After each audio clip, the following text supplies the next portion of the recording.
A jury heard opening statements in the trial against Joseph Koenig, the third and final suspect in the death of 20-year-old Alexa Bartell. This happened almost exactly 2 years ago, around 11 p.m. on April 19th, 2023. Bartell was on the phone with her girlfriend when a large landscaping rock crashed through her windshield. The phone went silent, and her girlfriend tracked her phone's location to Indiana Street in Jefferson County. Investigators believe Koenig threw the rock that hit and killed Bartell. The two other suspects in this case, Nicholas Karolczyk and Zachary Quack, pled guilty after reaching plea agreements with the prosecution in May of last year. Prosecutors say they both plan to testify against Koenig. Your reporter Alan Janae covered the start of that trial for us today and joins us live. Alan, this is going to be a complex case. Well, it is. This one will weave through testimony from those other two who were in the pickup that night in April of 2023. They will point the finger at Joseph Koenig as the one who threw the rock and the one who was driving. His left hand, say prosecutors, was Koenig's dominant hand. It was that hand that they proposed that he used to throw the rock at Alexa's passing car. 2 years later, the open field where Alexa Bartell's car came to a rest is showing some of the green of spring.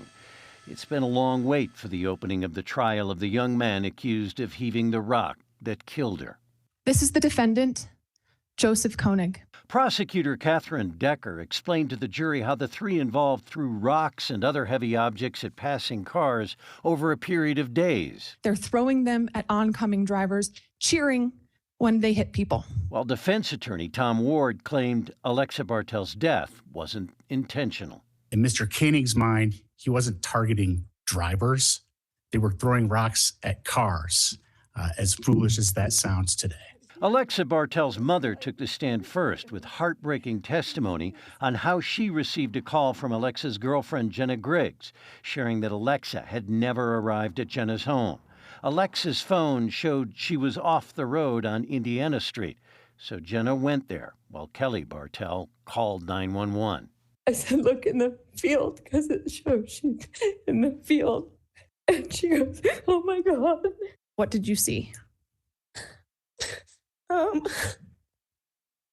back windshield was like shattered.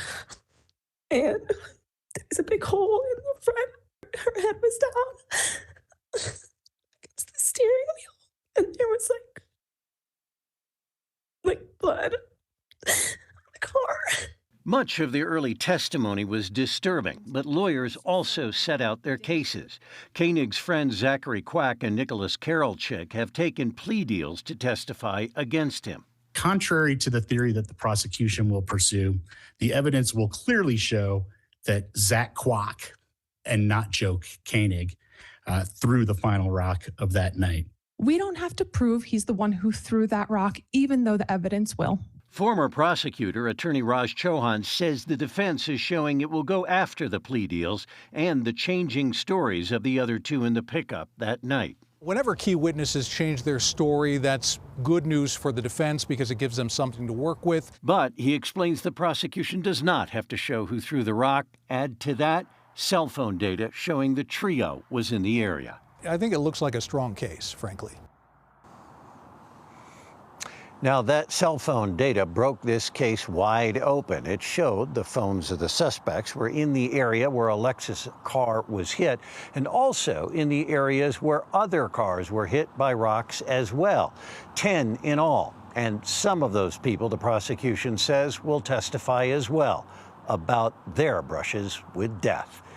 In Jefferson County, I'm Alan Janae, covering Colorado First. Again, this was just day one of that trial. Alan, we know you will continue to follow it for us. Thank you.